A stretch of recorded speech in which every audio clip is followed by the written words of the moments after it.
గత సంవత్సరం ఆగస్టులో అమెరికా మన మీద సుంకాలతో విరుచుకుపడింది. ఎందుకు విరుచుకుపడింది అన్న విషయం చాలా మందికి, అంటే ప్రపంచ దేశాలకైనా మనకైనా సరే, రష్యా దగ్గర చమురుకుంటుందన్న విషయం మీదే అందరూ ఆలోచించారు. కానీ అమెరికాకు చెందినటువంటి మాడిఫైడ్ చేసిన వ్యవసాయ ఉత్పత్తులు భారతదేశంలోకి రానివ్వడం లేదు. అది ట్రంప్కి బాగా మండి మన మీద సుంకాలు విధించాడు.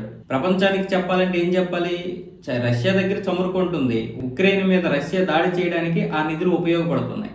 కాబట్టి ఈ యుద్ధం ఆగడానికే అమెరికా ఈ విధానం తీసుకుంది, అందుకే భారత్ మీద సుంకాలు విధిస్తుంది అని చెప్పింది బయట ప్రపంచానికి. కానీ అమెరికాకు చెందినటువంటి వ్యవసాయ ఉత్పత్తులు ఏవైతే ఉన్నాయో మాడిఫైడ్ చేసినవి, అవి భారత రానివ్వడం లేదని బయట ప్రపంచానికి తెలిస్తే మొత్తం అమెరికాలో ఉన్నటువంటి అన్ని వ్యవసాయ ఉత్పత్తుల మీద మళ్ళీ ఎంక్వైరీ జరుగుతుంది. కాబట్టి మిగతా దేశాలు కూడా రానివ్వవేమని ట్రంప్ ఏమొచ్చేసి ఇంకా దాన్ని ఎక్కువగా చేశాడు. రష్యా దగ్గర చమురే అన్నాడు. సరే, ప్రపంచ దేశాలకు తెలియాల్సిన అవసరం మనకేంటి? దానికి మనకు సంబంధం లేదు. కానీ భారతదేశంలోకి మాత్రం ఆ మాడిఫైడ్ చేసినటువంటి వ్యవసాయ ఉత్పత్తులు రానివ్వలేదు నరేంద్ర మోదీ. సో దాని మీద బాగా ట్రంప్కి మండింది, సుంకాలు వేశారు. మరి ఈ విషయం ఆ రోజు రాహుల్ గాంధీకి తెలిసినా ఏమన్నాడు? సుంకాలు పెంచేయడం వల్ల ఈ రోజు రైతులు విపరీతంగా నష్టపోతున్నారు. నరేంద్ర మోదీ మరి ఇంత దౌత్యం చేశాడు కదా, ఏం మరి సాధించినట్లు? ఇప్పుడు అమెరికా సుంకాలు విధిస్తే ఎక్కడో ఒత్తిడికి లొంగిపోతున్నాడు.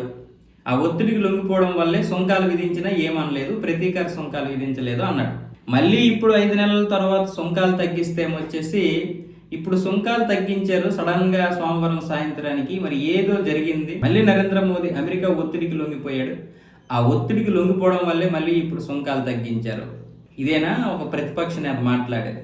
అదాని మీద ఏదో అమెరికాలో కేసు అయింది, అందుకే అదానిని రక్షించడానికి నరేంద్ర మోదీ ఇప్పుడు లొంగిపోయాడు.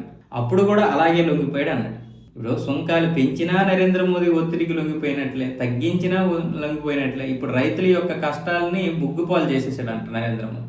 ఇప్పుడు సుంకాలు పెంచినప్పుడు రైతులు నష్టపోతే తగ్గించినప్పుడు లాభపడాలి కదా, చిన్న లాజిక్. ఎక్కడా కూడా భారతదేశం యొక్క ఆత్మాభిమానాన్ని తాకట్టు పెట్టకుండా ఈరోజు ఆయన ఇంత దీనికి తీసుకొచ్చాడు. 5 నెలలుగా నష్టాలు భరించినా, కష్టాలు భరించినా ఈరోజు మన దౌత్యం ప్రపంచవ్యాప్తంగా కూడా సక్సెస్ అవుతుందంటే కారణం ఏంటి?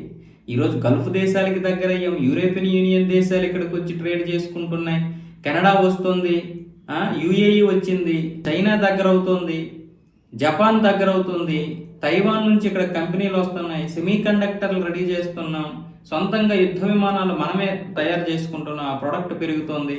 మరి ఇన్ని జరుగుతున్నా కూడా ఈ రాహుల్ గాంధీకి ఇవేమీ కనిపించవా? అంటే నరేంద్ర మోదీని కానీ బీజేపీని కానీ ఎదుర్కోవడం చేతగాక ఎప్పుడూ సరే సుంకాలు తగ్గించినా పెరిగినా వీటి మీద తప్ప ఇంకొక విషయం మీద ఆయనకి తెలియదు.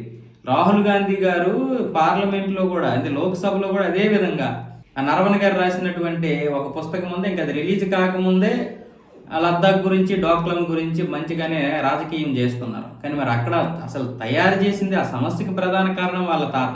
ఏమయ్యా ఆక్సిజన్ చైనాకి ఎందుకు ఇచ్చేసారంటే అక్కడ గడ్డి కూడా మొలదు కదండి అన్నాడు. ఈయన పార్లమెంట్ సాక్షిగా అన్నాడు కదా వీళ్ళ తాత.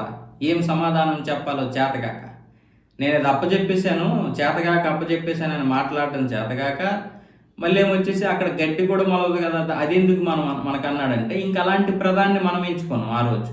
కానీ ఈరోజు కాంగ్రెస్ చేస్తున్నటువంటి ఏవి కూడా బీజేపీ చేయడం లేదు. కాబట్టి ఇలా ఎక్కడికక్కడ బీజేపీ సక్సెస్ అవుతుంది. కాబట్టి ఎలాగైనా సరే దాన్ని కించపరచాలని ఈ అనుమానాలు తప్ప, రాహుల్ గాంధీ పారదర్శకత్వంగా ఎక్కడైనా ప్రశ్నిస్తే జనాలకు కూడా అది నచ్చుతుంది.